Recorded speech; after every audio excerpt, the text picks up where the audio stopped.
Okay, so I was experimenting with something before. I'm not going to do it right now, but music in the background. But what I want to talk to you about is it comes from the song by Barry McGuire from 1965, I think, Eve of Destruction. It was concerning the Vietnam War and the dissension of the American people, where guys didn't want to go out and die because they didn't know why. There wasn't a reason for that war that made any sense to the people that were getting involved in it.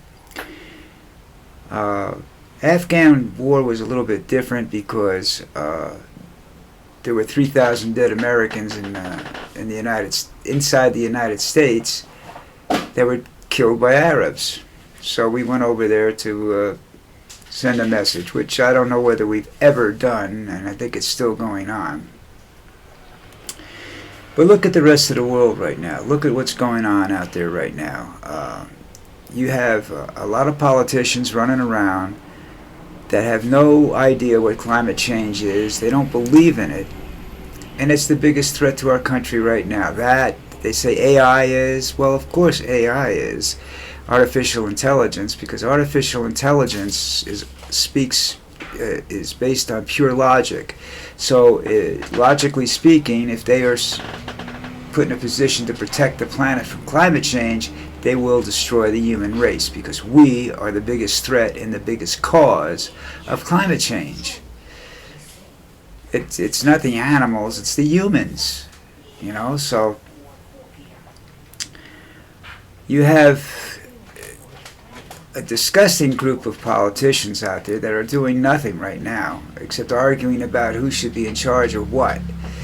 Well, let's go become a religious country now. Let's go far right. Let's live by the Bible. Let's not live by the Bible.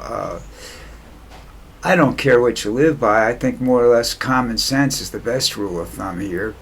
Common sense says that if we don't do something, we're going to die. It's as simple as that.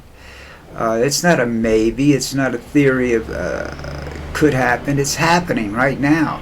And in a lot of cases, it's happening faster. We're running out of social programs that, were started to help people and prevent social issues from becoming, our older people giving us security. We don't have any security anymore.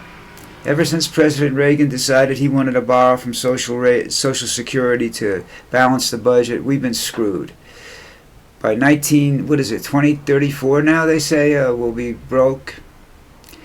Politicians don't care. They have their own pensions. They're stealing left and right. That's what this whole argument about is. It's not ideology so much as who's going to get the most money. Do you think these idiots, these guys that are going around saying we should, the Christian way is the best way, really believe that? They don't even know what the Christian way is. They're dicking their partners in the ass. They're doing this, they're doing that. They're just doing it in secret.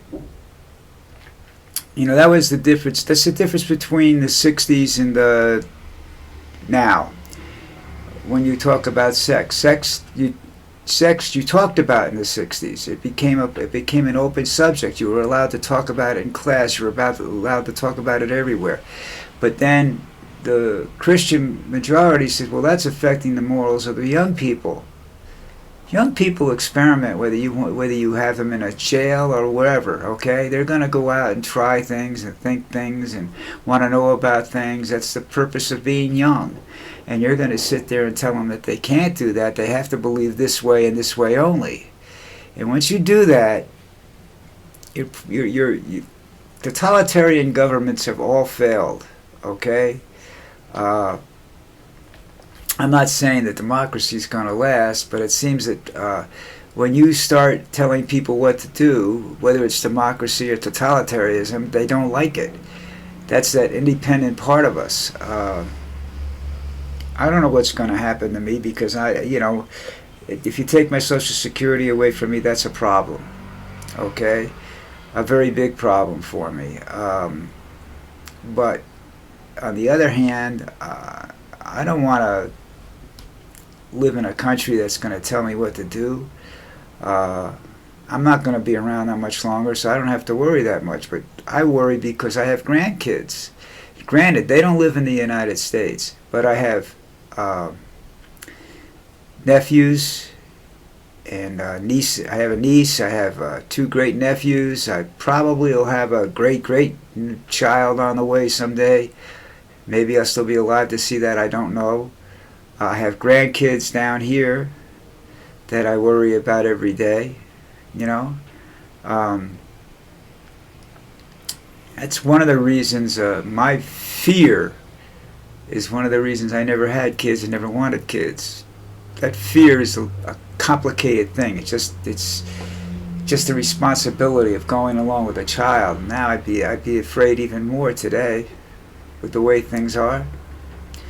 But if we don't wake up and look at the climate, stop the bullshit. Wars are doing nothing but escalating the climate changes, because they're disturbing the atmosphere and creating pollution more dangerous than it's been in years. Now you're using expended uranium shells. Come on, folks. You know, let's get serious. Your pollution is beyond comprehension now. Your inability to think. These are people. I'm not a college educated person. I didn't get a degree in anything except bullshit. Okay, sociology and all that stuff. All right, bullshit courses just to go to school. All right, didn't keep me out of the draft. National Guard kept me out of the draft back then. I went to Newark instead of Vietnam. But you have situations all over the world where people are just being ridiculous. Look at Israel now, you know, and saying something against Israel is considered, I don't know, almost traitorous in the United States, and the Jewish people get all upset. But look at your country. You're doing to the Palestinians everything that you went that was fought to prevent during the World War II. You're doing everything to the Palestinians that Hitler did to you. This is just beyond stupidity. It makes no sense whatsoever, you know. And this is going on all over the world. Things like this, you know. You have a situation where countries elect a new leader, and that new leader goes and does the things that the emperors and stuff did to them, you know. Slavery is coming back in a form of sexual slavery, but it's human trafficking, really. That's slavery. That's $1 billion business in the United States, and I'm assuming that it's the same way all over the world.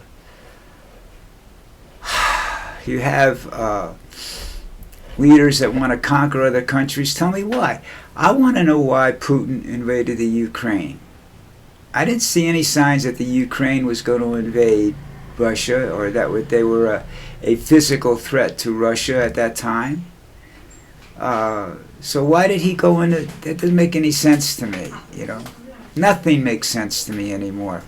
I don't know how to explain the situation that's out there. I don't have any great ideas on how to solve anything. You know that. I don't give ideas to solve. I just state opinions, you know.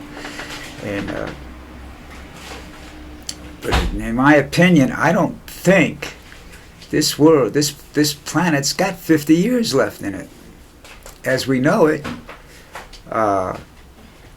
You know, the certain political parties within the United States, politicians and whatnot, believe that a totalitarian government is the answer to climate change and every other social problem that we have, because they just ban it. And then you get, you know, what are you going to do? I'm not, you know, you're going to go shoot somebody if they do something wrong? They want, the Christians want us to all have kids. They want to do away with contraception. They want to do away, and just have kids, Christian kids, okay? That's, religion's been that way for ever.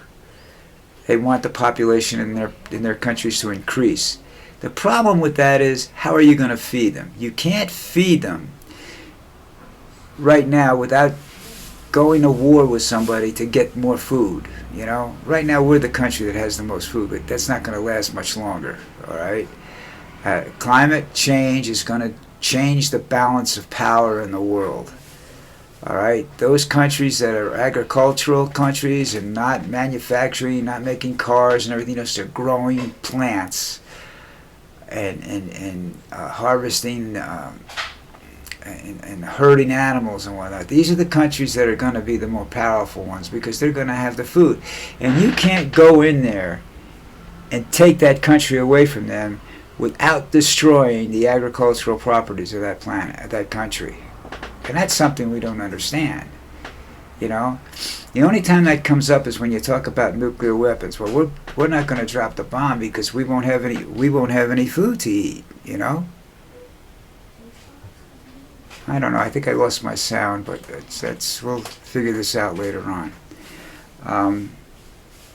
Anyhow, I think I should stop before I get out of control completely.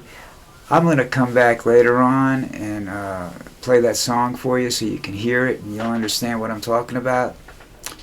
Take care.